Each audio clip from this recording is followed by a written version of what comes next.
Magandang araw mga Pilipino, sa bidyong ito magpapalit tayo ng bulb para sa display ng ating speedometer. Gagamit tayo ng LED peanut bulb from Oxito. 12 volts, 2 watts ang isang bulb nito. Pero mas maliwanag siya sa stock na halogen bulb. Ito yung display natin sa stock na bulb.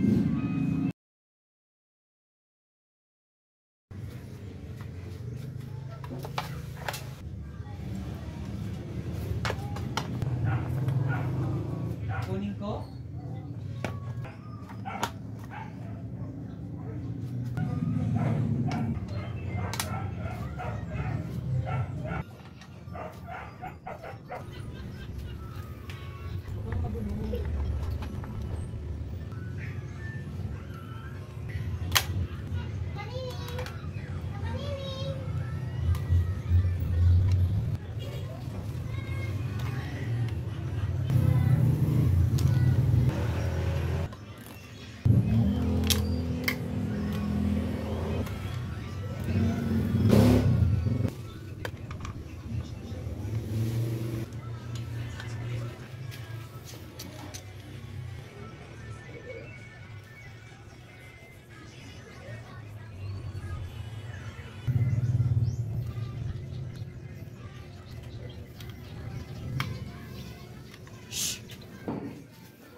Ito yung sa display natin mga Pilipino.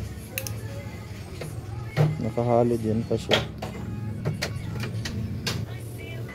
Ito naman yung sa turn signal niya. Ito yung sa neutral niya. Diyan panghuli yung high beam.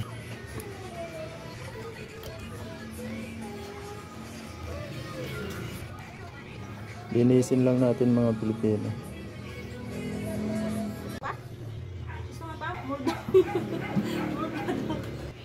Wala natin na pera.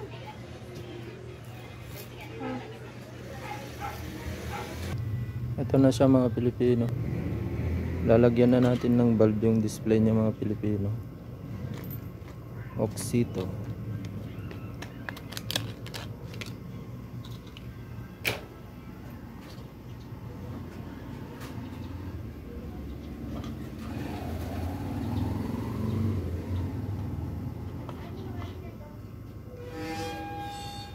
Bago natin ibalik, i-testing muna natin mga Pilipino.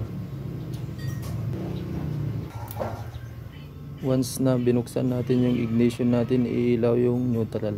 Ito. Turn signal natin left.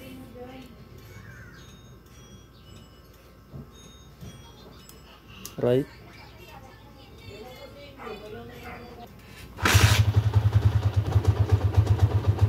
Buksan natin yung headlight, iilaw yung display natin. Lagay natin sa high beam, iilaw yung high beam indicator natin. So good siya mga Pilipino. Ibalik na natin mga Pilipino.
yung sealant natin mga Pilipino.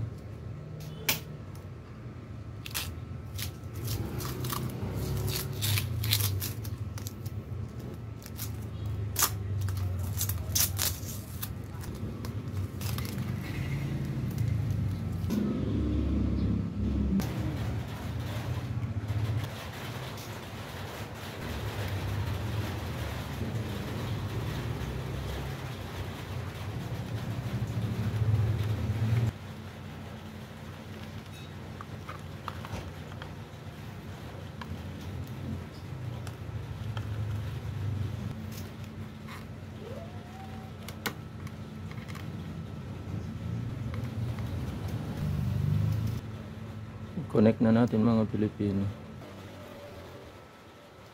Itong blue para sa high beam ng ating headlight.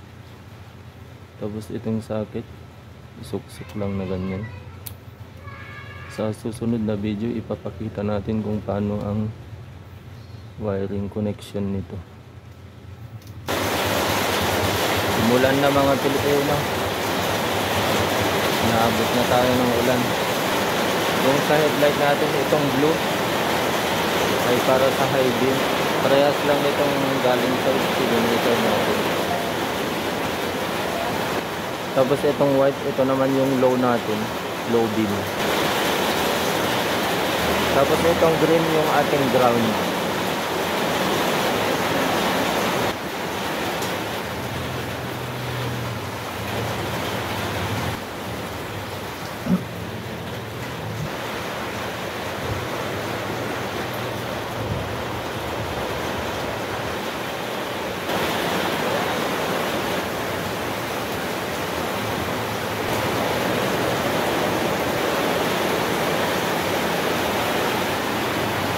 Testing na tayo mga Pilipino.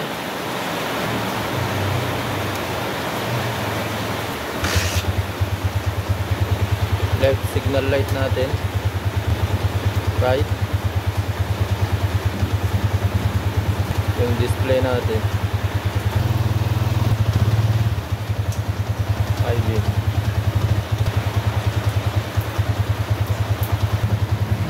Ang liwanag na ng display natin mga Pilipino. So hanggang dito na lang mga Pilipino. Please like and share. Bye bye.